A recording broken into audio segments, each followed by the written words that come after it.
Hello everyone, I am Niharika. Once again welcome to my channel. Today I am going to explain question number 14 of exercise 2.5 of Maths NCERT book. So let's get started. So without actually calculating the cubes, find the value of each of the following. So आपके पास यहाँ पे दो part दिए इस question में. आपने क्या करना है, क्यूब नहीं निकालना, आपने सिंपल विदाउट कैलकुलेटिंग क्यूब आपने इसको सॉल्व कर लेना है. तो यहाँ पे 8th आइडेंटिटी का यूज होगा जिसे आपने अभी 13 क्वेश्चन में प्रूव करा है. इस वाली आइडेंटिटी का हम यूज कर लेंगे, राइट. सो बिना कोई देर करे हम करते हैं क्वेश्चन को start. So let's get started. So here we go. आप देख सकते हो यहाँ पे आपको गिवन है 12 cube plus 7 cube plus 5 cube, right. आप देख सकते हो कि हमने ऊपर वाली आइडेंटिटी में क्या प्रूव किया था कि x cube plus y cube plus z cube is equal to 3xyz. तो अब इसी आइडेंटिटी का यूज करते हैं, बट आपको ब्रैकेट में क्या लिखना पड़ेगा, if x plus y plus z is equal to 0, then हम कौन सा आइडेंटिटी यूज कर सकते हैं, x cube plus y cube plus z cube is equal to 3xyz. तो उसको हम सॉल्व कर लेते हैं, उसी को यूज कर लेते हैं, ठीक है. सो इनको हम एक साइड रखते हैं, इज इक्वल टू करके हम आरएचएस में आ जाते हैं. तो हमने यही चीज लिख के पूरे सॉल्यूशन को प्रूव कर देना है.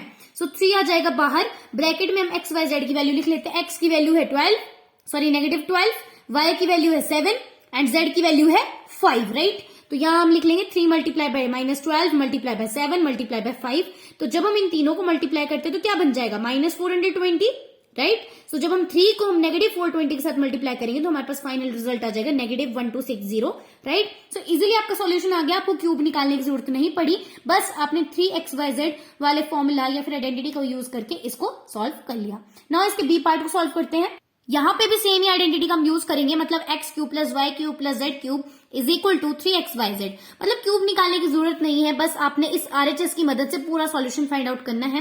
बट आपको ब्रैकेट में एक इंपॉर्टेंट चीज लिखनी पड़ेगी, if x plus y plus z is equal to 0, right. क्यों, अगर x प्लस वाई जेड 0 ही होंगे तभी तो जाके ये आइडेंटिटी बनती है. हमने उस क्वेश्चन में भी ये सॉल्व करा था कि जब x plus y plus z की वैल्यू 0 होती है तभी जाके ये आइडेंटिटी फॉर्म होती है, ये वाली जो हम लिख रहे हैं, बार बार यूज कर रहे हैं, राइट.